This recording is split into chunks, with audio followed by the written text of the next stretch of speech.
Silakan Ustaz. Baik, Bapak Ibu sekalian yang semoga dimuliakan Allah, kita mulai kajian kita. Bismillahirrahmanirrahim. Assalamualaikum warahmatullahi wabarakatuh. Waalaikumsalam warahmatullahi wabarakatuh. Alhamdulillah, alhamdulillahilladzi bi ni'matihi tatimmus shalihat. Alhamdulillahi hamdan katsiran tayyiban mubarakan fih. نحمده سبحانه ونشكره ومن كل ذنب نستغفره ونشهد أن لا إله إلا الله وحده لا شريك له ونشهد أن محمدا عبده ورسوله سبحانك لا علم لنا إلا ما علمتنا إنك أنت العليم الحكيم اللهم انفعنا بما علمتنا وعلمنا ما ينفعنا وزدنا علما تنفعنا به يا رب العالمين اللهم آت نفوسنا تقواها وزكها وأنت خير من زكاها وأنت وليها ومولاها يا رب العالمين. 18 orang ya. Baik, Bapak 18 Ibu orang. sekalian, hadirin jamaah Masjid Ar-Raudhah Pondok Kelapa Jakarta Timur, secara khusus dan secara umum kaum muslimin, undangan kajian yang saya share. Semoga Allah Subhanahu wa taala senantiasa memberikan kesehatan kepada kita semua, keselamatan, kemudian kebaikan baik di dunia maupun di akhirat. Senantiasa kita bersyukur kepada Allah atas segala nikmat yang Allah karuniakan kepada kita semua, sehingga dengan kenikmatan-kenikmatan yang kita dapatkan lebih bisa mendekatkan diri kita kepada Allah.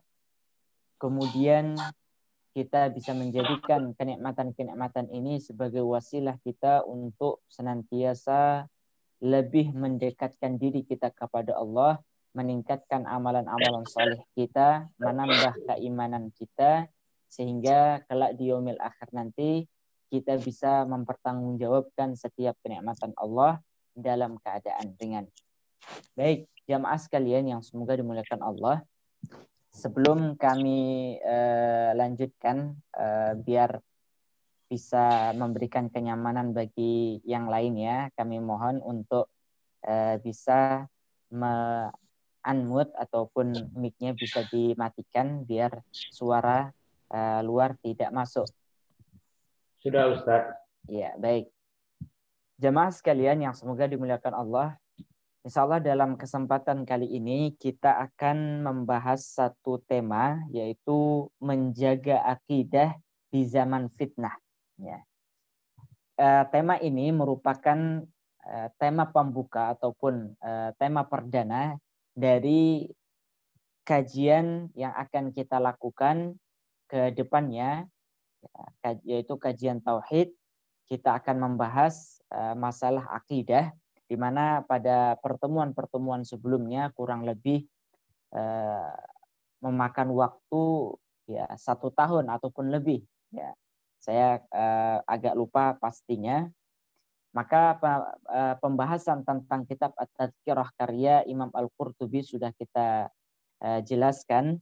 Maka kita lanjutkan dengan pembahasan kitab lainnya, yaitu kitab yang akan kita bahas nanti yaitu adalah Kitab Tauhid karya Dr. Saleh bin Fauzan bin Abdullah Al-Fauzan, dan kitab-kitab yang lainnya nanti akan kita jelaskan, rincikan apa saja kitab-kitab yang akan kita jadikan sebagai rujukan dalam pembahasan kita. Baik, Bapak Ibu sekalian yang semoga dimuliakan Allah, kembali kepada tema kita dalam kesempatan kali ini, menjaga akidah di zaman fitnah. Ini merupakan tema yang sangat penting sekali sebagai gambaran utama, ya, gambaran awal saat kita hendak mempelajari pembahasan akidah. Ya, karena yang namanya setiap pembahasan itu ada yang disebut dengan madkhal ataupun dalam bahasa Indonesianya adalah yaitu pembukaan, pengantar. Ya, jadi setiap disiplin ilmu itu pasti ada pengantarnya. Sebelum kita mempelajari masalah fikih, masalah apapun itu, termasuk ilmu-ilmu umum, ya pasti ada ilmu pengantarnya. Maka dalam kesempatan kali ini, tema ini menjadi tema pengantar kita sebelum membahas lebih dalam apa saja pembahasan-pembahasan yang ada dalam kitab Tauhid. Ya. Baik. Baik, jamaah sekalian yang semoga dimuliakan Allah. Kita mulai terlebih dahulu ya, urutan daripada kajian kita, yaitu menjaga akidah di zaman fitnah. Sekali lagi, yang namanya akidah, ya makna akidah ini maknanya umum. Ya, jadi kalau kita disebutkan dengan kata akidah, maka akidah ini artinya adalah keyakinan ataupun kepercayaan. Ya, sehingga yang namanya akidah ataupun keyakinan itu bisa bermakna baik dan bisa bermakna buruk. Akidah yang sahih, akidah yang benar, ada juga akidah yang salah, yang tidak sahih. Ya, sehingga adapun kalau kita hanya menyebutkan kata akidah dalam hal ini, yang kita maksud adalah akidah Islamiyah, akidah yang sahihah, seperti itu. Jadi kita berupaya bagaimana cara kita untuk menjaga akidah yang sahih ini di zaman yang penuh dengan fitnah. Ya. Kemudian kita akan bertanya, apakah zaman fitnah itu akan datang? Nah, ini penting. Apakah zaman fitnah itu akan datang? Kemudian, apakah pada hari ini sudah layak disebut dengan zaman fitnah? Kemudian akan kita jelaskan juga yang namanya fitnah itu, ya ini baru pembahasan pertama. Yang namanya fitnah itu bukan, ya, sekali lagi, yang namanya fitnah itu bukan perkataan orang lain yang tidak benar yang diberikan kepada orang lain. Ya, saya menfitnah si fulan. Yang disebut dengan fitnah di sini adalah yaitu maknanya adalah ujian keimanan. Ya, nanti akan kita jelaskan lebih detail. Baik. Jadi ini makna daripada akidah dan fitnah itu tadi. Maka kalau kita bertanya apakah zaman fitnah itu akan datang, pasti akan datang, maka hal ini terlebih dahulu kita akan jelaskan dari penjelasan oleh para ulama, di antaranya adalah penjelasan yang disampaikan oleh Syekh Adil Muhammad Khalil di dalam kitab Awwalu Marrah Atadabbarul Quran. Satu kitab yang membahas tentang isi kandungan Al-Quran secara ringkas. Di mana Syekh Adil Muhammad Khalil ketika menjelaskan kandungan daripada surat Al-Kahfi, ya surat Al-Kahfi, surat yang sering dianjurkan untuk kita baca di hari Jumat, maka beliau menjelaskan bahwasannya kandungan inti daripada surat Al-Kahfi itu adalah menjelaskan tentang jalan keluar dari 4 macam fitnah. Ya, 4 macam fitnah. Jadi isi kandungan surat Al-Kahfi itu berbicara tentang apa saja solusi, ya, sebagai jalan keluar dari berbagai ujian-ujian yang ada di dalam kehidupan manusia. Setidaknya ada 4 jenis fitnah yang ada di dalam kehidupan kita. Ya. Dan yang pertama adalah fitnatuddin ataupun fitnah agama. Termasuk di dalamnya adalah fitnah ujian di dalam akidah, masalah akidah ini. Ya. Kemudian selanjutnya adalah fitnah dalam masalah harta. Kemudian fitnah dalam masalah kekuasaan. Dan yang terakhir, keempat adalah fitnah dalam masalah ilmu. Nah, ini isi kandungan yang terdapat di dalam surat Al-Kahfi. Dan kita tidak menjelaskan secara detail akan masalah ini. Namun yang akan kita ambil adalah fitnah yang paling terbesar dari keempat fitnah ini. Yaitu adalah apa? Fitnatuddin ataupun fitnah agama. Ya. Sehingga ketika Allah Subhanahu wa taala menurunkan surat Al-Kahfi kepada Nabi Shallallahu alaihi wasallam sebagai rasul terakhir, rasul akhir zaman yang diturunkan kepada kita semua hingga pada hari ini, tujuannya adalah sebagai panduan kepada kita semua, untuk kita semua di dalam menghadapi fitnah-fitnah ini, ujian-ujian ini, ya, terkhusus dalam masalah ujian agama. Sehingga Allah menurunkan surat Al-Kahfi, ya, untuk kita pergunakan sebagai petunjuk kita di dalam menghadapi ujian agama, ya. Sehingga bisa kita katakan bahwasannya kelak, ya, saat Allah Subhanahu wa taala menurunkan surat Al-Kahfi ini kepada Rasulullah, itu Allah ingin mengabarkan kepada kita semua, wahai sekalian manusia, kelak pada akhir zaman nanti, ya, zaman ke depan, masa-masa ke depan, kalian akan aku uji dengan ujian-ujian ini, keempat fitnah ini. Maka aku berikan petunjuk kepada kalian terkhusus dengan surat Al-Kahfi. Seperti itu. Sehingga dari sini kita paham bahwasannya kelak, ya, kelak di zaman akhir zaman nanti Allah akan menguji kita, salah satunya adalah dengan fitnah agama, yaitu fitnah ujian yang terjadi pada agama kita. Ini yang pertama. Kemudian jamaah sekalian yang semoga dimuliakan Allah, yang kedua adalah, ya, kita harus memahami bahwasannya Nabi Shallallahu alaihi wasallam telah mengabarkan bahwasannya menubuahkan, menginformasikan yang berdasarkan informasi dari Allah, yang informasi ini merupakan bagian daripada kenabian. Konsekuensi kita meyakini akan kenabian Rasulullah Shallallahu alaihi wasallam. Informasi kenabian itu adalah disebutkan oleh Nabi Shallallahu alaihi wasallam di dalam riwayat Imam Muslim dari sahabat Abu Hurairah radhiyallahu an, di mana Nabi Shallallahu alaihi wasallam bersabda, ini tentang masalah fitnah juga,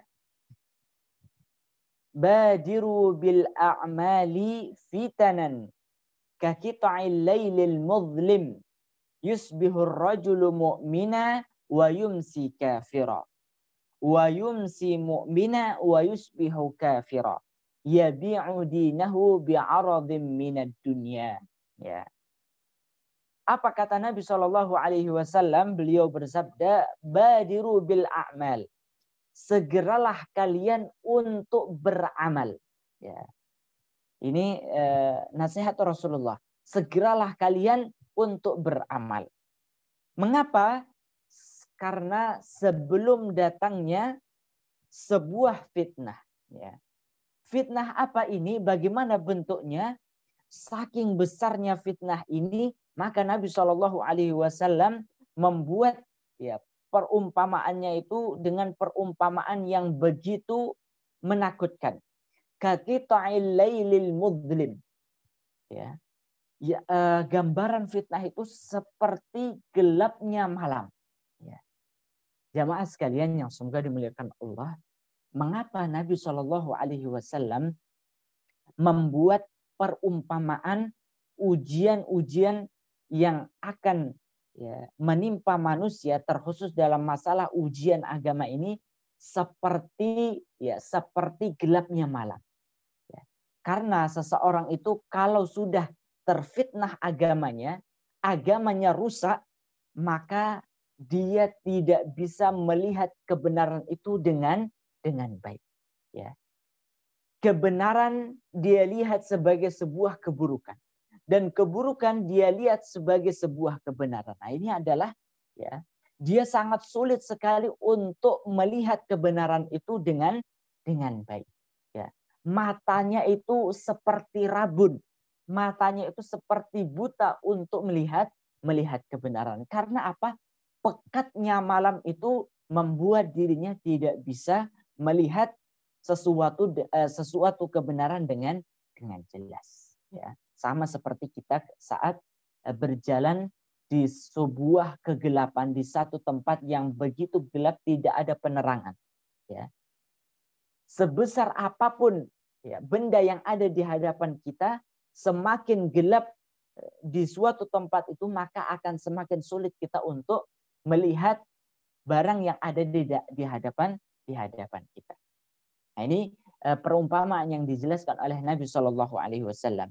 Sehingga yang terjadi apa? Yang terjadi adalah yusbihur rajulu mu'mina wa yumsi kafira. Wa yumsi mu'mina wa yusbihu kafira. Seseorang itu sangat cepat sekali berubah agamanya. Ya. Rasulullah membuat perumpamaan di pagi harinya, ya, dia statusnya masih sebagai seorang muslim, namun di sore harinya dia sudah menjadi orang kafir. Ataupun di sore harinya dia mukmin, namun pagi harinya dia sudah menjadi seorang yang kufur kepada Allah Subhanahu wa taala. Begitu cepat berubahnya agama yang dia miliki. Begitu cepat hilangnya agamanya dari hatinya. Ini betapa mengerikannya kondisi seperti ini. Ya. Mengapa hal itu bisa terjadi? Yabi'u dinahu bi'aradhim minad dunya. Dia rela untuk menjual agamanya untuk mendapatkan sekeping daripada keuntungan dunia. Nah, ini akibat daripada ya tadi fitnah ataupun ujian pada agama seseorang. Rusaknya agama seseorang. Ya. Dari sini jamaah sekalian yang semoga dimuliakan Allah, hadis ini ketika berbicara tentang masalah fitnah, ya, maka maknanya itu adalah ya, tadi sekali lagi arti fitnah di dalam Al-Quran itu maknanya sangat banyak sekali.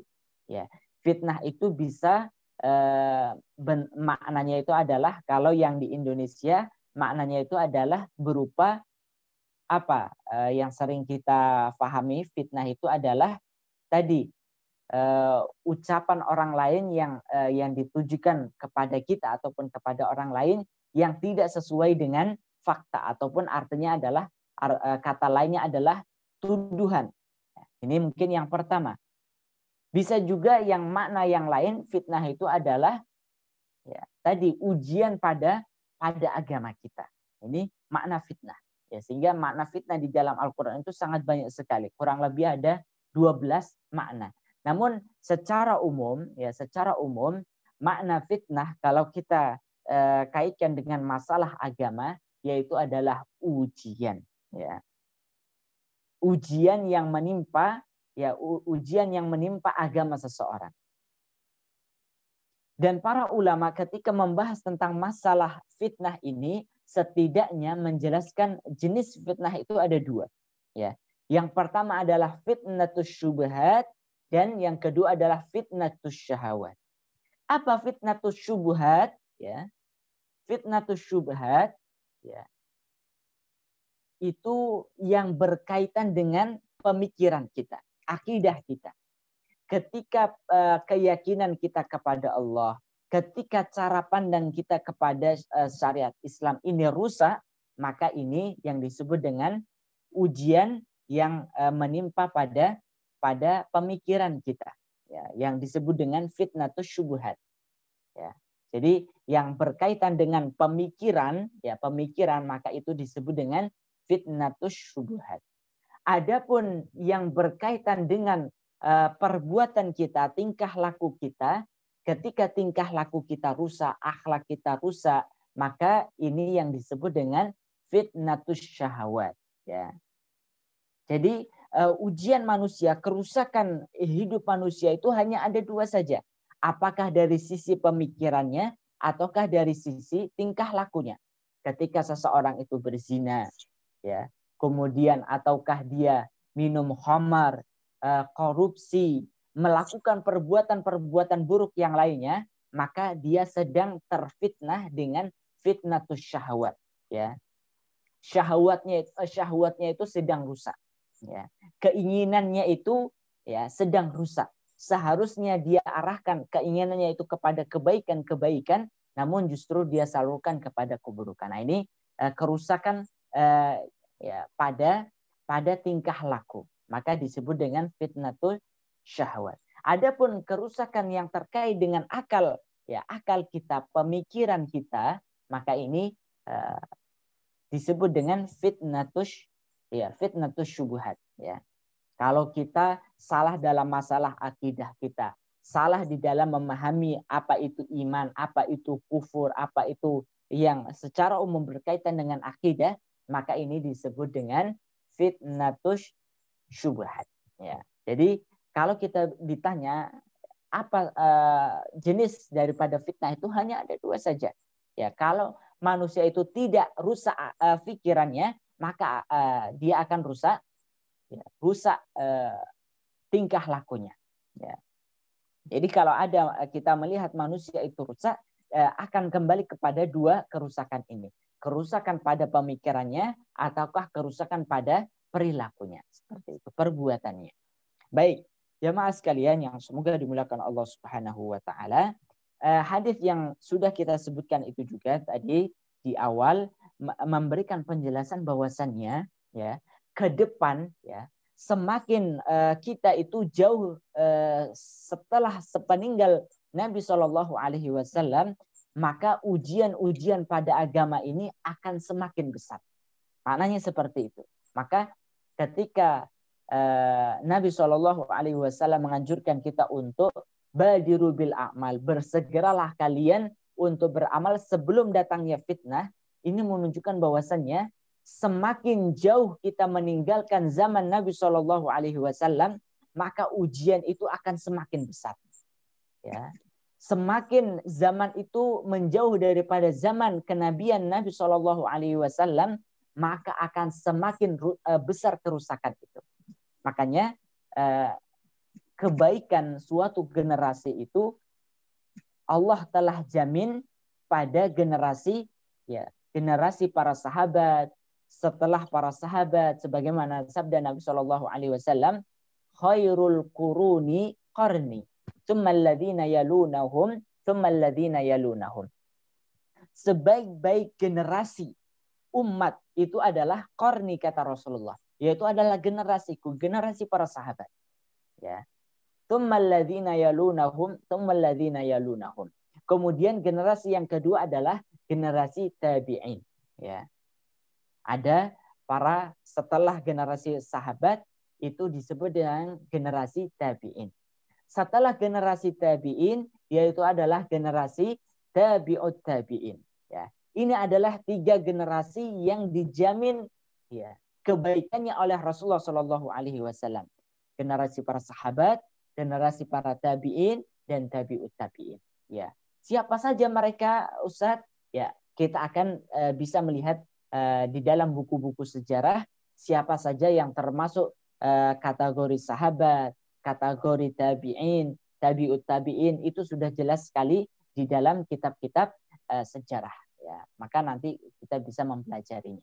Artinya adalah jamaah sekalian yang semoga dimuliakan Allah, semakin ke belakang umat ini akan semakin besar ujiannya. Kerusakan yang terjadi itu juga akan semakin besar. Maka oleh karena itu, jamaah sekalian yang semoga dimuliakan Allah, ya, terlebih kita pada zaman ini, ya. Nabi Shallallahu Alaihi Wasallam sudah meninggalkan kita kurang lebih berapa? 1.400 tahun. Karena kita sedang berada di tahun 1400, ya, 41 Hijriah, ya. Ini menunjukkan bahwasannya, ya, kita sudah jauh meninggalkan, jauh daripada generasi Rasulullah Shallallahu Alaihi Wasallam dan 2 generasi setelahnya. Maka ujian akidah, kerusakan yang terjadi pada akidah itu sudah sangat besar sekali, ya. Sudah sangat rumit sekali, ya. Maka oleh karena itu jamaah sekalian, kita perlu untuk memahami apa saja kerusakan akidah, ya. Karena kalau kita berbicara tentang 2 fitnah besar, ya, fitnatus syubhat dan fitnatus syahwat, mana yang lebih berbahaya? Yang lebih berbahaya itu adalah fitnatus syubhat, ujian pada pemikiran itu tadi, ya. Baik, Jamaah sekalian, mengapa hal ini bisa terjadi? Ya karena seseorang itu ya kalau akidahnya, agamanya, pemikirannya sudah rusak, cara pandangnya terhadap kebenaran itu sudah rusak, maka besar kemungkinan dia akan termasuk dari orang calon penghuni neraka.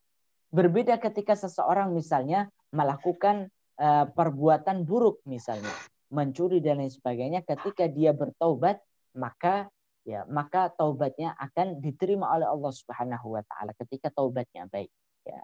Baik, jamaah sekalian yang semoga dimuliakan Allah, maka kita harus memahami setidaknya ada beberapa bentuk kerusakan-kerusakan yang terjadi pada masalah pemikiran.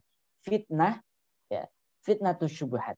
Ya, apa saja kerusakan-kerusakan akidah yang terjadi pada hari ini, pada zaman ini.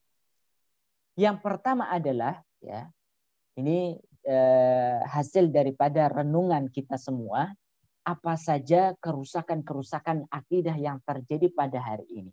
Yang pertama adalah perpecahan di tubuh umat Islam, ya. Perpecahan dalam tubuh umat Islam. Ini adalah ujian daripada yang terdapat dalam masalah akidah, ya. Berbagai isu yang beredar mulai sejak zaman dahulu hingga hari ini, apa saja bisa kita list, bisa kita data. Salah satunya apa? Salah satunya dalam masalah ini adalah isu tentang masalah Wahabi misalnya. Nah, ini harus kita dudukkan. Harus kita pahami dengan baik. Harus kita pelajari. Jangan sampai kita asal ikut-ikutan. Ya. Saling menuduh kamu Wahabi, saya, ya, misalnya ya, Ahlus Sunnah wal Jamaah misalnya. Ya. Apa itu Wahabiyah? Ini akan kita jelaskan jamaah sekalian yang semoga dimuliakan Allah Subhanahu wa taala, ya. Fitnah tentang Wahabi ini merupakan bentuk daripada perpecahan umat Islam pada hari ini, ya. Kaum muslimin disibukkan, ya. Kaum muslimin disibukkan untuk, ya, saling menuduh kamu Wahabi dan lain sebagainya, ya. Begitu pula isu yang lainnya. Apa itu? Isu dalam masalah vonis bid'ah misalnya, ya. Vonis bid'ah ini banyak sekali disalahgunakan karena berbeda dalam satu hal dan yang lainnya, ya, sehingga secara mudah bermudah-mudahan untuk memvonis orang lain yang berbeda pendapat dengannya dengan vonis bid'ah. Ya, ini juga termasuk bagian daripada perpecahan yang terjadi pada tubuh umat Islam, ya. Kemudian yang lain apa? Yang lain adalah fitnah isu dalam masalah takfir, ya. Ini juga yang terjadi di dalam tubuh umat Islam, ya. Perbuatan yang seharusnya tidak mengeluarkan seseorang dari kekafiran, ya, dipaksakan menjadi sebuah bentuk kekafiran. Ini juga tidak baik. Setidaknya jamaah sekalian yang semoga dimuliakan Allah Subhanahu wa taala, maka ini dibutuhkan sikap adil dalam masalah ini, ya. Dan ini juga dibutuhkan ilmu, ya. Dibutuhkan ilmu. Jangan sampai kita ikut-ikutan orang-orang yang tenggelam dalam masalah ini, dalam isu ini, sehingga ketika seseorang sudah saling tuduh, saling melempar isu, ya, kamu Wahabi, kamu misalnya pelaku bid'ah, kamu ini kafir dan lain sebagainya, ya, tanpa berdasarkan ilmu yang benar, maka ini akan menjadi penyebab perpecahan di tubuh umat Islam, ya. Padahal kita ini, ya, kelompok umat Islam yang saling menuduh dengan tuduhan-tuduhan ini pada dasarnya masih dalam lingkup Ahlus Sunnah wal Jamaah, ya. Masih dalam lingkup Ahlus Sunnah wal Jamaah, ya. masih sesama Ahlus Sunnah wal Jamaah, masih sesama kaum muslimin, namun saling tuduh dengan tuduhan-tuduhan tersebut. Ya. Ini si Wahabi ini suka membid'ah-bid'ahkan misalnya. Ataupun pihak yang lainnya. Ini mereka itu adalah para pelaku bid'ah. Padahal ya perbuatannya ini belum termasuk bagian daripada perbuatan bid'ah. Jadi jamaah sekalian yang semoga dimuliakan Allah, dalam Islam itu ada perkara-perkara yang sifatnya qat'i. Qat'i itu dalam arti lain adalah prinsip, hal-hal prinsip, ya. Dan ada juga hal-hal yang sifatnya itu adalah parsial ataupun khilafiyah. Diperbolehkan bagi umat Islam untuk berbeda pendapat di dalamnya.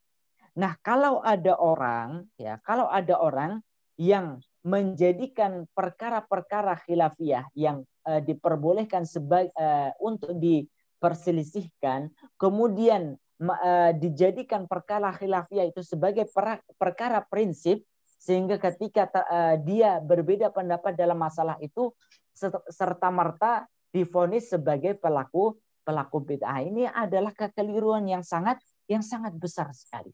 Dan inilah yang akan menjadi sumbu ya ataupun ya sumber perpecahan itu.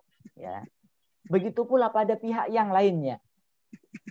Memvonis ataupun menebarkan isu kamu ini adalah Wahabi, yaitu pengikut dari Syekh Abdullah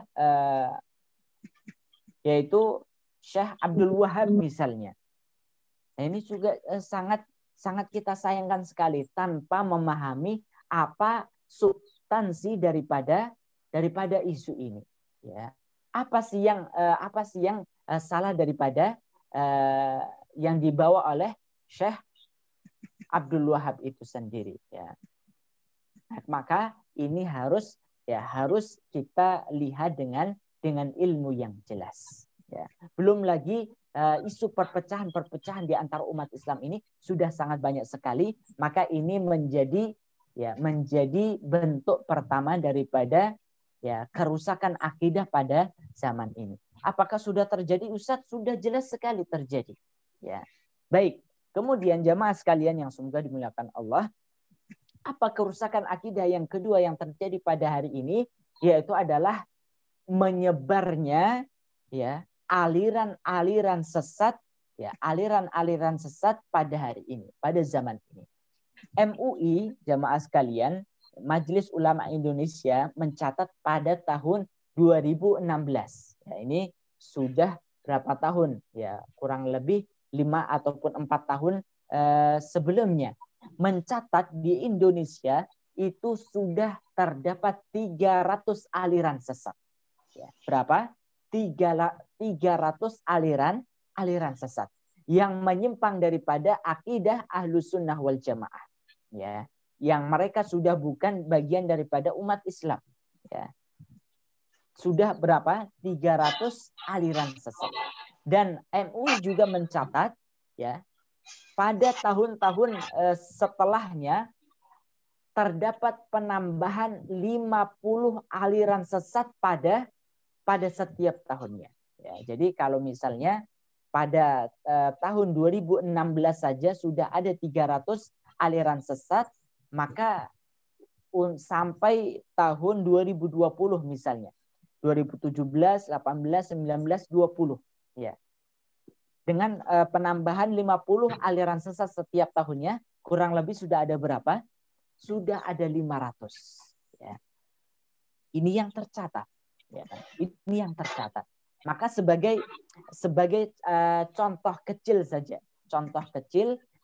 ini kabar yang dirilis oleh yang saya lihat di Kompas ya, ada seseorang yang bernama Puang Lalang. Ini orang yang berasal dari Goa, Sulawesi Selatan. Ya, ini contoh saja, dari 300 ataupun 500 aliran sesat yang terjadi di Indonesia. apa yang dia lakukan? Ya, dia ini sudah ditangkap oleh pihak aparat kepolisian. Ya, dia mendakwahkan dirinya bahwasannya dia adalah seorang rasul. Ya, dan memberikan kartu surga. Ya, kartu surga kepada pengikutnya. Kalau kamu ingin masuk surga, maka kamu harus menjadi pengikutku. Dan untuk menjadi pengikutku, anggotaku, maka kamu harus membayar tiket surga itu mulai dari nominal 10.000 sampai 50. Dan ini ada pengikutnya. Ya. Dan uniknya di Indonesia itu, ya, aliran sesat apapun itu, ya, aliran sesat apapun itu pasti ada pengikutnya. Ya, pasti ada pengikutnya. Nah, ini yang menjadi keunikan di Indonesia. Aliran sesat apa saja pasti ada pengikutnya. Ya. Maka jamaah sekalian yang semoga dimuliakan Allah Subhanahu wa taala, inilah ya data yang dikemukakan oleh Majelis Ulama Indonesia yang menjadi ya catatan kita semua bahwasannya ya Indonesia ini adalah ladang yang subur untuk berkembangnya aliran-aliran sesat. Bayangkan setiap tahunnya pasti ada aliran sesat yang tumbuh, ya, yang lahir, dan pasti ada pengikutnya. Ya. Belum lagi kalau misalnya kita melihat aliran-aliran sesat yang sudah berkembang muncul pada tahun-tahun sebelumnya. Ya. Dan ini juga belum ada penyelesaiannya. Belum ada sikap tegas dari pemerintah. Semisal apa? Semisal ya misalnya Syiah, kelompok Syiah ini. Nah, ini untuk menyelesaikan kelompok Syiah yang sudah jelas-jelas difatwakan oleh para ulama, kesesatannya sudah jelas, ini saja untuk menyikapinya masih terdapat perselisihan. Ya. Ahmadiyah saja misalnya. Ya. Kemenak yang baru, ya, Menak yang baru, Menteri Agama yang baru, ya, baru saja mengeluarkan statement akan melindungi Syiah dan Ahmadiyah. Nah, ini merupakan suatu musibah. Ya. Seharusnya Kemenak itu menjaga akidah umat Islam, namun ini justru melindungi aliran-aliran sesat. Ini menjadi PR lagi bagi umat Islam. Ya. Kemenak itu seharusnya memberikan solusi terhadap umat Islam, ya, menjaga akidah umat Islam, namun ini justru menjadi pintu bagi kerusakan akidah umat Islam. Wal'iyadzubillah. Baik, jamaah sekalian yang semoga dimuliakan Allah Subhanahu wa taala, ini adalah jenis kerusakan yang kedua terkait dengan akidah Islamiyah. Ya. Kemudian yang ketiga jamaah sekalian, kerusakan yang ketiga yaitu adalah kejahilan umat Islam terhadap akidah tauhid yang benar. Ya. Kalau kita mau melakukan survei jamaah sekalian, betapa banyak orang yang masih belum paham terhadap praktek perdukunan itu. Ya. Sehingga dengan itu karena kejahilannya, ketika dia mendapati masalah, ingin menyelesaikan suatu masalah, yang dia larinya kemana? Larinya ke dukun. Ketika ditanya, mengapa kamu, apakah kamu tahu hukumnya mendatangi dukun? Dia menjawab tidak tahu. Ya. Belum lagi dengan acara-acara, ya, acara-acara baik yang terdapat di TV ataupun acara-acara yang lainnya, yang banyak merusak akan akidah umat Islam, ya, yang syarat dengan kesyirikan, ya, ini sangat banyak sekali, ya. Belum lagi kalau misalnya kita mau melakukan survei kepada anak-anak muda pada hari ini, coba kita melakukan survei jamaah sekalian, ya, kita tanya ke anak-anak muda yang jauh daripada ajaran Islam, coba kita tanya kepada mereka, apa saja rukun Islam, apa saja rukun iman. Pasti mereka akan kesulitan, ya, akan kesulitan di dalam menjawabnya. Ini adalah bentuk daripada kejahilan terhadap masalah tauhid. Rukun Islam, rukun iman saja enggak tahu, bagaimana mau mengerjakannya. Ya. Baik, jemaah sekalian yang semoga dimuliakan Allah Subhanahu wa taala, maka oleh karena itu ya, dari ketiga jenis kerusakan akidah ini, mulai yang pertama adalah perpecahan dalam tubuh umat Islam, kemudian yang kedua adalah menyebarnya aliran-aliran sesat di Indonesia. Ya. Belum lagi masalah liberal misalnya, ini juga termasuk bagian daripada aliran sesat. Ya. Pemikiran-pemikiran aliran liberal ini bagian daripada aliran sesat, ya, yang harus kita bersihkan. Ya. Kemudian begitu pula kejahilan terhadap ajaran tauhid yang benar. Maka hal ini membutuhkan ya jalan keluar. Ya, ini membutuhkan jalan keluar. Ya, bagaimana cara kita ya di dalam menyelesaikan kerusakan akidah ini? Maka terhadap masalah ini apa solusi yang bisa kita lakukan, jalan keluar yang bisa kita tempuh untuk memperbaiki akidah ya, kerusakan akidah yang sudah terjadi pada hari ini. Kita berangkat terlebih dahulu dari 2 hadis Nabi Shallallahu Alaihi Wasallam sebagai solusi kita untuk keluar daripada ujian ini, fitnah ini. Hadis yang pertama yang diriwayatkan oleh Abu Dawud dan Tirmidzi, di mana Nabi Shallallahu Alaihi Wasallam di dalam satu hadis yang begitu yang cukup panjang, saya ambilkan saja sebagiannya.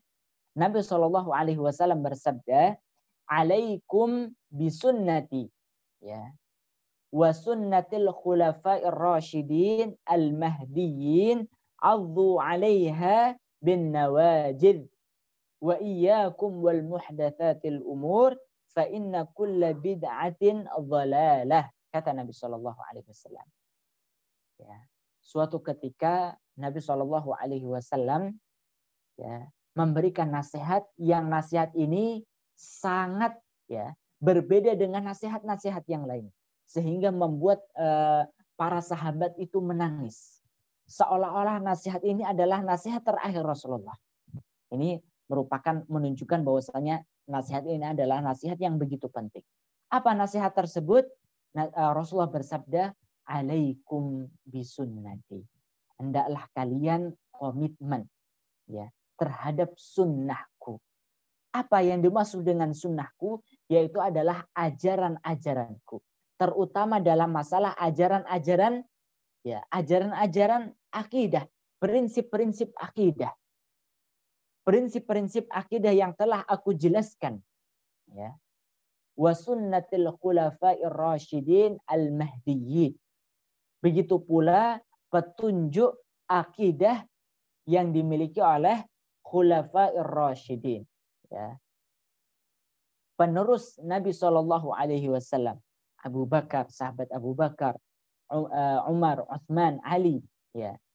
Al-Mahdiyyin, yang mereka mendapatkan hidayah, petunjuk dari Allah. Wa'adhu 'alaiha bin nawajid, kata Nabi Shallallahu Alaihi Wasallam. Ya. Gigitlah dia ataupun ya genggamlah dia dengan kuat dengan gigi geraham. Ya, kalau misalnya kita menggigit dengan kuat dengan gigi geraham kita, ini untuk memberikan penjelasan bahwasanya harus kita ikat dengan kuat, harus kita pegang dengan kuat. Ya. Kemudian wa iyyakum wal muhdatsatil umur. Ya, hendaklah kalian janganlah kalian sekali-kali membuat melakukan berbagai bentuk penyimpangan-penyimpangan. Ajaran-ajaran akidah yang murni ini yang sudah lengkap jangan sampai ditambah-tambah sebagaimana yang dilakukan oleh kelompok-kelompok ataupun aliran-aliran yang sesat itu. Ya. Syiah, Ahmadiyah, liberal dan sebagainya, ini adalah kelompok-kelompok yang telah melakukan perbuatan bid'ah dalam masalah akidah. Ya. Maka ini hadis yang pertama. Kemudian hadis yang kedua, jemaah sekalian yang semoga dimuliakan Allah, hadis yang juga diriwayatkan oleh Imam At-Tirmidzi dan lainnya, di mana Nabi Shallallahu Alaihi Wasallam menyebutkan tentang perpecahan umat, ya. Iftaraqatil yahudu ala 71 firqah wa waftaraqatin nasara ala 72 firqah wa sataftariku hadhihi al-ummah ala 73 firqatan kulluha finnari illa wahidah. Ya. Nabi SAW menjelaskan kaum Yahudi itu akan berpecah belah. Ya. Ada kurang lebih 71 golongan. Nasara akan terpecah menjadi 72 golongan. Dan umatku, umat Islam ini akan terpecah menjadi 73 golongan. Di mana Nabi SAW menyebutkan seluruhnya akan masuk ke dalam neraka, ya, kecuali satu saja. Ya. Siapa mereka? Bertanya para sahabat, siapakah mereka wahai Rasulullah yang tersisa ini? Maka Nabi SAW menyebutkan, ma kana ala mithli ma ana alaihi al-yawma wa ashabi. Ya. Yang tersisa itu adalah mereka yang senantiasa komitmen terhadap ajaranku dan ajaran para sahabatku. Ya. Baik jamaah sekalian yang semoga dimuliakan Allah Subhanahu wa taala. Kedua hadis ini ya menjadi solusi ya ataupun arahan kepada kita semua ketika ingin menyelesaikan permasalahan kerusakan akidah pada hari ini. Apa itu? Solusi utama bagi kita semua ketika ingin ya selamat daripada kerusakan akidah pada hari ini, hendaklah kita komitmen terhadap ajaran Rasulullah SAW dan generasi sahabatnya, generasi tabi'in dan tabi'ut tabi'in. Di mana mereka ini, ya, kalau tadi Nabi SAW menyebutkan alaikum bisunnati, maka dari sini para ulama menyebutkan bahwasannya konsep ahlus sunnah wal jamaah ini adalah konsep yang ya, dijelaskan oleh Nabi SAW sebagai solusi daripada kerusakan akidah pada hari ini. Intinya adalah kalau kita ingin selamat daripada berbagai kerusakan akidah pada hari ini, hendaknya kita komitmen terhadap akidah ahlus sunnah wal jamaah. Seperti itu. Ya. Kemudian bagaimana caranya Ustadz? Ya, bagaimana cara kita mengetahui konsep ahlus sunnah wal jamaah ini? Maka kita bisa catat, ya, kita bisa catat dengan beberapa poin-poin berikut ini. Ya, apa saja poin-poin konsep ahlus sunnah wal jamaah sehingga kita bisa termasuk bagian daripada ahlus sunnah wal jamaah. Karena jamaah sekalian, kalau kita bertanya, mayoritas umat Islam di Indonesia, kalau kita bertanya, kamu termasuk ahlus sunnah wal jamaah atau tidak? Ya, saya termasuk ahlus sunnah wal jamaah. Seluruhnya mengaku akan hal ini. Ya. Namun yang namanya pengakuan itu harus dibuktikan. Kalau betul-betul mengaku sebagai bagian daripada ahlus sunnah wal jamaah, maka sikap-sikapnya ya harus sesuai dengan ya sikap-sikap yang dituliskan oleh ahlus sunnah wal jamaah. Seperti itu. Apa saja? Ini menjadi catatan penting ya. Kalau kita ingin tergabung daripada ahlus sunnah wal jamaah, nanti akan kita jelaskan sedikit daripada ahlus sunnah wal jamaah. Yang namanya ahlus sunnah wal jamaah, ahlun di sini artinya adalah kelompok ya ataupun pengikut. Pengikut apa? As-sunnah. Sunnah ini apa? Yaitu adalah ajaran-ajaran Nabi SAW terkait dengan dalam masalah akidah yang sesuai dengan petunjuk Nabi SAW. Ya, sehingga lawan daripada ahlus sunnah itu adalah ahlul bid'ah, yaitu adalah orang-orang yang akidahnya itu menyimpang daripada ajaran Nabi SAW yang murni. Ya, yaitu mereka yang terdiri dari kelompok liberal, kelompok Syiah, kelompok aliran-aliran sesat yang lainnya yang tidak sesuai dengan akidah yang diajarkan oleh Nabi Shallallahu Alaihi Wasallam ya, dan generasi setelahnya seperti itu. Jadi ahlus sunnah wal jamaah mereka itu adalah orang yang komitmen terhadap ajaran sunnah yang dibawakan oleh Nabi Shallallahu Alaihi Wasallam dan mereka sifatnya itu adalah suka berjamaah. Artinya adalah berkomitmen untuk bersatu, tidak mau berpecah. Ya, ini makna ringkas daripada ahlus sunnah wal jamaah. Nanti terkait dengan penjelasan secara rinci akan kita jelaskan pada pertemuan-pertemuan berikutnya. Nah, untuk menjadi ahlus sunnah wal jamaah ini ada beberapa langkah-langkah yang bisa kita lakukan. Ya. Yang pertama adalah mengenal manhajut talaqi wal istidlal. Ya. Apa yang dimaksud dengan manhajut talaqi wal istidlal? Maknanya itu adalah kita benar di dalam belajar. Bagaimana kita belajar itu, ya, dari mana sumber kita belajar, mengambil pemahaman kita, ini harus benar. Ya. Bagaimana sumber-sumber kita di dalam belajar talaki, kemudian bagaimana cara kita mengambil dalil. Nah, ini sudah diatur seluruhnya oleh para ulama. Ini yang pertama. Ya, kalau kita ingin menjadi ahlus sunnah wal jamaah, maka cara kita belajar itu juga harus benar.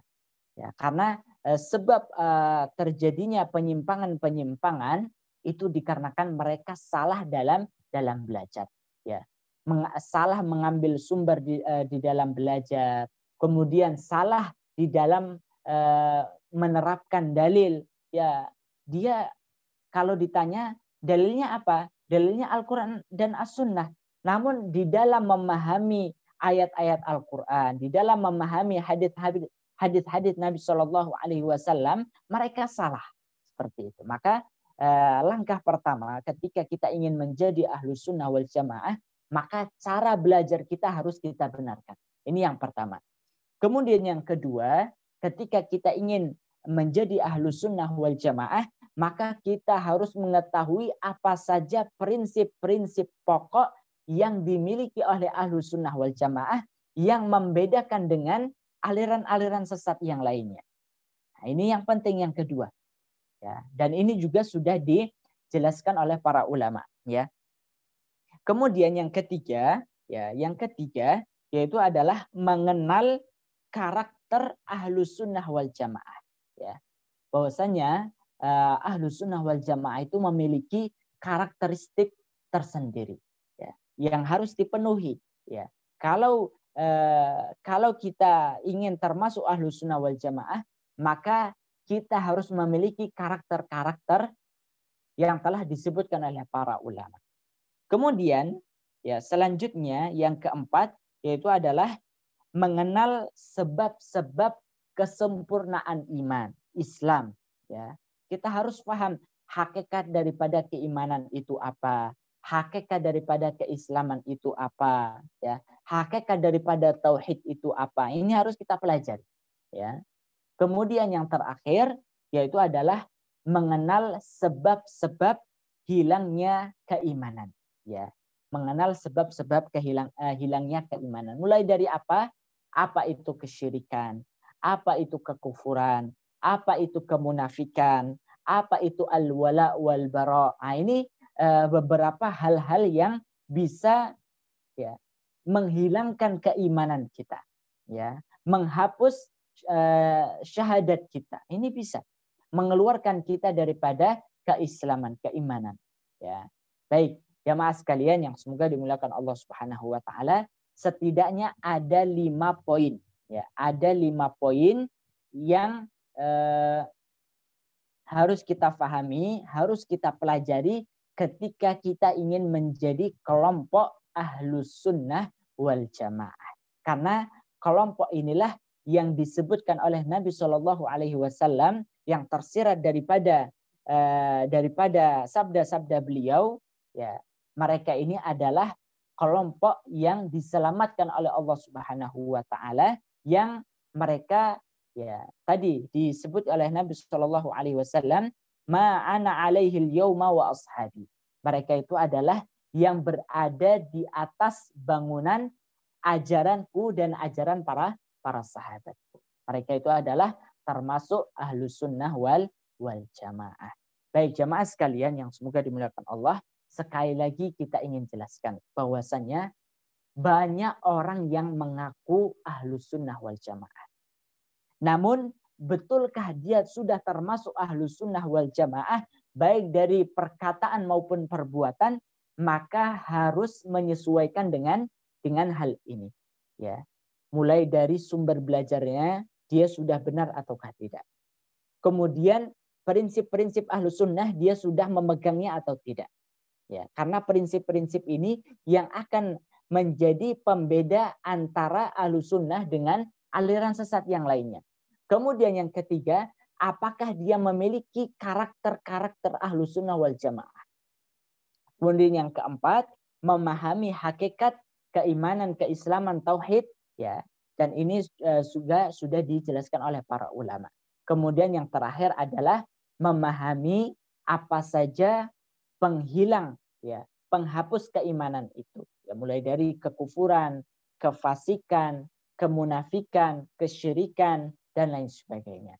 Di mana semua ini kita akan pelajari, ya jemaah sekalian, di mana semuanya ini terkumpul dari satu tema besar, yaitu adalah ilmu.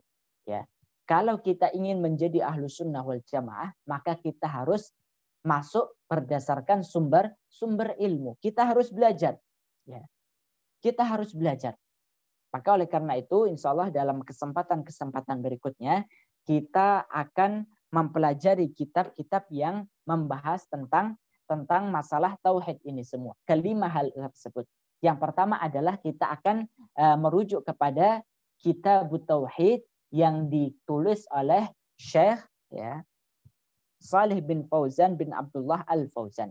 Beliau ini adalah termasuk daripada kibarul ulama ataupun ulama senior yang ada di Arab Saudi, di mana beliau telah membahas secara rinci detail tentang masalah ini, ya. Kitab yang berjudul Kitab Tauhid, dan cetakannya sangat banyak sekali. Ada juga yang ada di Pak Rizal seperti itu. Selain Kitab Tauhid yang ditulis oleh Syekh, ya, Salih bin Fauzan bin Abdullah Al-Fauzan, kita juga akan merujuk kepada kitab yang ditulis oleh Syekh Muhammad Hashim Asy'ari. Nah, ini sangat bagus sekali. Syekh Hashim Asy'ari, beliau memiliki kitab, ya, kumpulan kitab beliau. Salah satunya adalah Risalah Ahlus Sunnah wal Jamaah. Ini merupakan kitab karya beliau yang sangat penting sekali untuk dipahami oleh kaum muslimin. Terlebih beliau adalah ulama asli, ya, Nusantara pada waktu itu ataupun Indonesia, ya. Beliau pernah menulis satu kitab, yaitu adalah Risalah Ahlus Sunnah wal Jamaah, ya. Pesan-pesan terhadap kelompok Ahlus Sunnah wal Jamaah, ya. Ya, mulai perlu untuk kita jelaskan bahwasannya kalangan sahabat kita, saudara kita mulai dari apakah itu Nahdlatul Ulama ataupun Muhammadiyah ataupun Persis ataupun ormas-ormas yang lainnya, ini seluruhnya adalah tergolong dari Ahlus Sunnah wal Jamaah. Maka Syekh Hashim Asy'ari ingin memberikan pesan-pesannya kepada kita semua, ya, di mana di dalam kitab ini kalau kita ingin kaji nanti, ya, beliau sangat tegas sekali di dalam membantah kelompok-kelompok yang sesat, mulai dari kelompok Syiah. Nah, ini di dalam kitab ini beliau sangat tegas sekali di dalam menerangkan akan kesesatan kelompok Syiah. Kemudian begitu pula kelompok-kelompok yang yang misalnya memiliki pemahaman bersatu dengan Allah misalnya. Ini beliau juga sebutkan di dalam kitab ini, ya. Begitu pula kelompok-kelompok yang lainnya, ya, kelompok-kelompok menyimpang lainnya beliau juga jelaskan di dalam kitab ini. Maka oleh karena itu jamaah sekalian yang semoga dimuliakan Allah Subhanahu wa taala, selain itu pula, selain kitab yang ditulis oleh Syekh Hasyim Asy'ari, maka kita juga akan menjelaskan dengan apa yang ditulis oleh ulama di Indonesia juga, yang ditulis oleh Dr. Ahmad Zain An-Najah. Beliau memiliki kitab Mengenal Ahlus Sunnah wal Jamaah. Ini di dalam kitab ini membahas tentang apa saja prinsip-prinsip Ahlus Sunnah wal Jamaah. Kemudian apa saja karakter Ahlus Sunnah wal Jamaah, itu semuanya sangat jelas sekali. Ya, intinya adalah jamaah sekalian yang semoga dimuliakan Allah Subhanahu wa taala, masih banyak sekali kitab-kitab rujukan yang akan kita jadikan sebagai bahan kita untuk menjelaskan kelima poin yang telah kita jelaskan, apa yang menjadi syarat-syarat menjadi Ahlus Sunnah wal Jamaah. Ya, insya Allah dalam kesempatan berikutnya kita akan mulai secara sistematis, ya, terurut menjelaskan tentang penjelasan apa saja akidah Ahlus Sunnah wal Jamaah itu, ya. Semoga apa yang kita kaji dalam kesempatan kali ini, dengan kita memahami solusi jalan keluar daripada berbagai bentuk kerusakan akidah pada hari ini, maka kita bisa menyelamatkan diri kita dari berbagai fitnah yang ada. Ya. Kalau tadi kita menguatkan akidah di zaman fitnah, maka semoga dengan kita mempelajari kelima pokok tersebut, poin tersebut, maka kita bisa menjaga akidah kita di zaman di mana berbagai bentuk kerusakan akidah itu sangat banyak sekali. Ya, sangat banyak sekali. Sebagaimana yang sudah kita jelaskan, setidaknya ada 3 bentuk kerusakan yang terjadi. Ya, baik. Jamaah sekalian yang semoga dimuliakan Allah Subhanahu wa taala. Mungkin ini saja yang dapat kami sampaikan. Selanjutnya apabila dari Bapak Ibu sekalian terdapat pertanyaan, kami persilahkan. Wallahu a'lam. Bagi yang ingin bertanya dipersilakan meng-unmute speakernya atau bisa menuliskan di kolom chat. Jadi kajian ini seperti poster kajian ya Ustaz ya? Betul. Ya, memegang sunnah di akhir zaman itu seperti memegang bara api. Betul. Dilepaskan, hilang dari iman dari dada, tidak dilepaskan tapi kita kepanasan. Betul. Nah, bagaimana supaya kita nggak kepanasan Ustaz? Itu kan memang hadisnya begitu. Memegang sunnah, memegang kebenaran di akhir zaman itu seperti memegang bara api. Bagaimana supaya kita tidak merasa seperti memegang bara api itu Ustaz? Kita menjadi tenang walaupun kita tahu kita benar, tapi kita sering memang seperti itu perasaan Ustaz. Karena kita lihat kayak teman-teman kita yang coba mengamalkan kayak seperti isbal, itu juga mereka ini kemudian bagi yang memelihara jenggot, dikatakan jenggot itu sumber kebodohan, macam-macam Ustadz. Jadi bagaimana supaya perasaan itu tenang Ustadz? Karena ya kajian ini kan poster ini kita bikin ya sesuai hadis yang tadi ya Ustadz ya. Baik, jemaah sekalian yang semoga dimuliakan Allah, ini salah satu contoh daripada tadi kerusakan akidah ataupun tantangan dalam menghadapi fitnah kerusakan akidah di akhir zaman itu tadi. Salah satunya apa? Tadi masalah-masalah yang sifatnya khilafiyah ini dipaksakan untuk menjadi sifatnya prinsip. Sebagai contoh yang disebutkan oleh Pak Rizal tadi. Masalah isbal ini mulai dari zaman dahulu sampai sekarang menjadi perkara yang diperdebatkan. ya.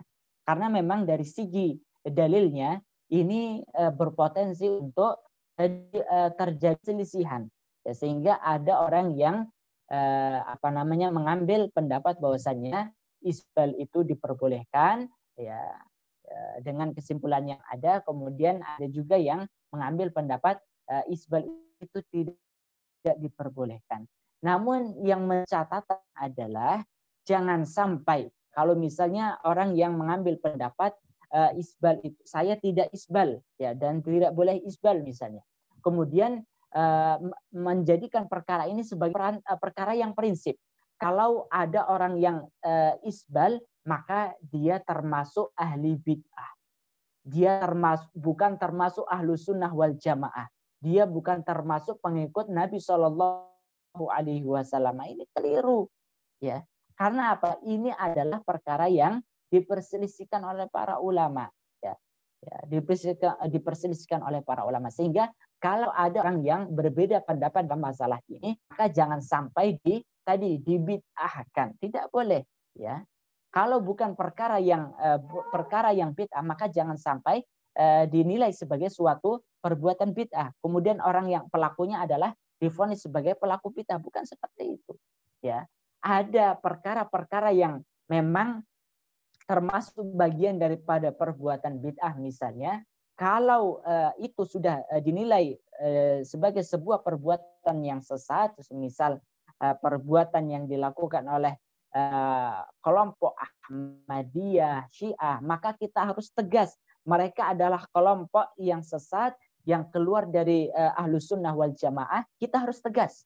Namun untuk perkara-perkara yang tadi sifatnya khilafiyah, maka kita tidak boleh paksakan, ya, menjadi perkara yang prinsip seperti itu. Maka begitu pula ini yang pertama, ya. Kita harus mengilmui, ya, untuk tadi memvonis bid'ah dan sebagainya harus kita ilmui. Bagaimana cara ilmunya? Harus kita belajar, ya. Harus kita belajar apa saja kaidah-kaidah untuk menentukan perkara itu bid'ah, itu harus belajar. Mana pembahasannya di dalam kitab ini nanti seperti itu. Ya, maka oleh karena itu memang betul memegang teguh akidah yang benar pada zaman ini seperti memegang bara api, ya. Namun, ya, mau tidak mau harus kita pegang. Ya, makna daripada memegang bara api ini adalah menunjukkan untuk sesuatu yang sulit. Ya, memang sulit adanya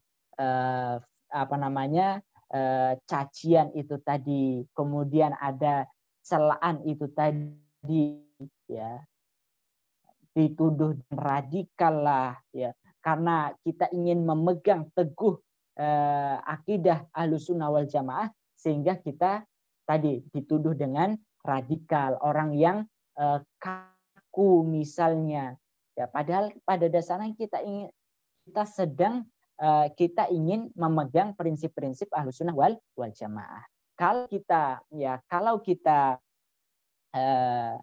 kita terhadap yang sifatnya prinsip, maka kita harus pegang dengan kuat. Kita tidak boleh longgar dalam masalah itu. Adapun terhadap masalah yang sifatnya khilafiyah, maka kita dalam masalah ini longgar. Kalau ada yang berbeda dalam masalah isbal, dalam masalah jenggot misalnya, ini tidak masalah, ya. Yang masalah itu adalah ketika menganggap orang yang berjenggot itu sebagai ciri teroris misalnya. Ini yang keliru, ya. Ini yang keliru. Ya. Kemudian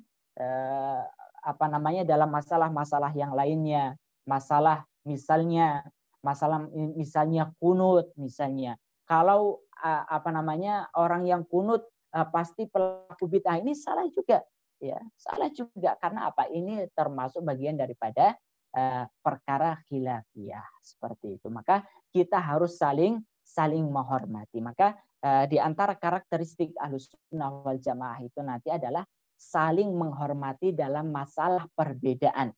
Ya, ini salah satu karakter Ahlussunnah wal Jamaah, dan nanti akan kita jelaskan lebih detail seperti itu. Baik, wallahu a'lam, mungkin itu.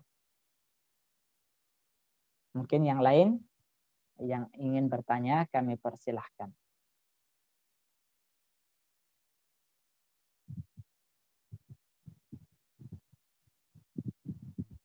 Ya.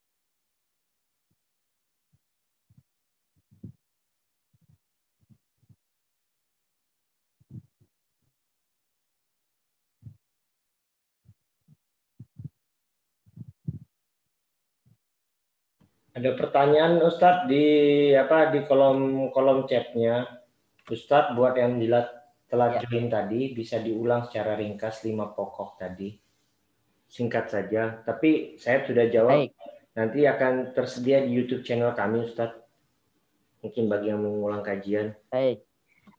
Kita jelaskan secara ringkas sebagai solusi sebagai solusi rahmat daripada kerusakan akidah di akhir zaman ini, maka kita harus berpegang teguh komitmen di dalam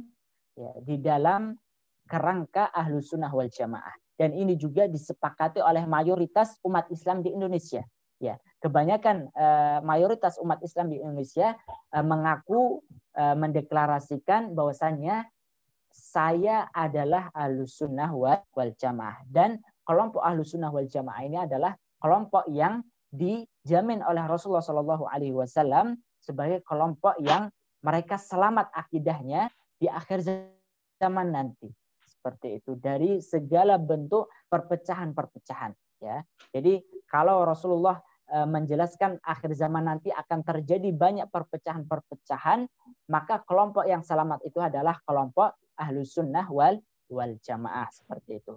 Maka untuk menjadi Ahlus Sunnah wal Jamaah ini tidak sekedar pengakuan, butuh apa?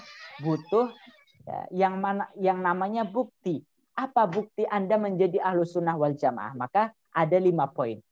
Yang pertama adalah harus memiliki konsep manhajut talaqi wal istidlal. Secara mudah maknanya adalah cara belajarnya itu harus selamat, harus benar. Karena betapa banyak orang yang mengambil sumber dari untuk keyakinannya itu bukan dari sumber yang benar. Dan begitu pula di dalam memahami Al-Quran, hadits dan lainnya, maka harus memahaminya dengan benar. Seperti itu. Jadi yang pertama kuncinya adalah benar di dalam belajar. Benar di dalam belajar. Belajar apa? Belajar tadi mengambil sumber akidah Ahlussunnah wal Jamaah. Kemudian yang kedua adalah mengenal prinsip-prinsip Ahlus Sunnah wal Jamaah. Kemudian yang ketiga, mengenal karakter Ahlus Sunnah wal Jamaah. Karena yang namanya Ahlus Sunnah wal Jamaah itu memiliki karakter-karakter khas. Kalau misalnya kita melihat wanita salihah itu punya karakter-karakter khusus. Lelaki salih itu memiliki karakter khusus. Setiap komunitas pasti memiliki karakter khusus. Begitu pula Ahlus Sunnah wal Jamaah memiliki karakter khusus. Kemudian yang selanjutnya, yang keempat, yaitu adalah mengenal hakikat keimanan, Islam dan tauhid. Seperti itu. Apa saja rukun Islam, rukun iman, kemudian makna syahadat dalam masalah ini, kemudian apa saja hakikat daripada tauhid itu, konsekuensi daripada tauhid itu. Ini harus kita pahami juga. Dan yang terakhir, mengenal sebab-sebab hilangnya keimanan. Mulai dari kekufuran, kefasikan, kemunafikan, kemudian terkait dengan al-wala wal bara, dan ini yang hilang dari umat Islam pada hari ini, yang rusak pada hari ini, loyalitasnya kepada Allah itu sudah hilang, loyalitasnya kepada Rasul, loyalitasnya kepada syariat Islam itu sudah hilang. Sehingga mengaku Islam tapi loyalnya pada selain Islam. Mengaku Muslim tapi memusuhi syariat Islam, memusuhi Allah. Ya, nah, ini bagian daripada kerusakan akidah Islam. Maka oleh karena itu, kalau kita ingin disebut dengan ahlus sunnah wal jamaah, maka sangat mudah sekali ya untuk mendeteksi, mengetahui seseorang itu apakah dia ahlus sunnah wal jamaah, bisa kita lihat dari kelima poin ini. Seperti itu. Wallahu a'lam. Dan kelima poin inilah yang kedepannya akan kita bahas satu persatu dengan izin Allah Subhanahu wa taala.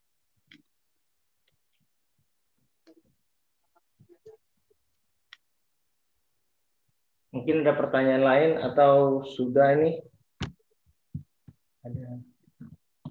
Saya rasa tidak ada pertanyaan Ustadz lagi. Mungkin nanti banyak pertanyaan ketika pelajaran itu dimulai per babnya Ustadz yang lebih aplikatif. Baik. Silakan Ustadz. Ya, kalau gitu semoga apa yang kita kaji dalam kesempatan kali ini menjadi kajian pembuka bagi kita semua untuk lebih semangat lagi di dalam mempelajari masalah akidah, karena PR untuk kita perbaiki setelah kita akidah kita sudah kuat, maka kewajiban kita adalah memperbaiki orang-orang yang berada di sekitar kita. Dan masih banyak PR yang harus kita lakukan untuk membenahi akidah umat Islam pada hari ini yang sudah banyak sekali kerusakannya. Maka oleh karena itu, dengan kita mempelajari masalah ini, kita telah melakukan amal saleh yang begitu besar. Maka semoga kita semua diberikan keistiqomahan untuk mempelajari kitab ini dan kita mendapatkan manfaatnya baik di dunia maupun di akhirat. Sekali lagi, ya kunci agar kita bisa selamat saat bertemu dengan Allah Subhanahu wa taala itu adalah keselamatan akidah, ya, kebenaran akidah. Ya, sebagaimana firman Allah Subhanahu wa taala, "Faman kana yarju liqa'a rabbih falyamal 'amalan shalihan wa la yusyrik bi'ibadati rabbih ahada." Barang siapa yang mengharapkan pertemuan dengan Allah, ya, maka hendaknya dia beramal saleh. Kemudian yang kedua adalah wala yusyrik bi'ibadati rabbih ahada. Jangan sampai dia melakukan kesyirikan saat dia beribadah kepada Allah. Orang-orang yang melakukan kesyirikan di saat dia beribadah kepada Allah, ini menunjukkan bahwasanya akidahnya sedang rusak. Seperti itu. Dia muslim tapi ibadahnya rusak. Nah, ini yang tidak kita inginkan. Maka oleh karena itu, dengan kita mempelajari pembahasan akidah ini, semoga kita bisa menemui Allah Subhanahu wa taala dengan akidah yang selamat seperti itu. Wallahu alam, mungkin hanya ini saja yang dapat kami sampaikan. Lebih dan kurangnya kami mohon maaf. Aqulu qauli hadza wa astaghfirullah li wa lakum. Saya akhiri. Assalamualaikum warahmatullahi wabarakatuh. Saya kembalikan kepada Pak Rizal. Saya rasa itu aja Ustaz. Udah kita tutup aja Ustaz. Terima kasih Bapak-bapak, Ibu-ibu. Assalamualaikum warahmatullahi wabarakatuh. Subhanallah wa bihamdika asyhadu an la ilaha illa anta astaghfiruka wa atubu ilaik. Waalaikumsalam.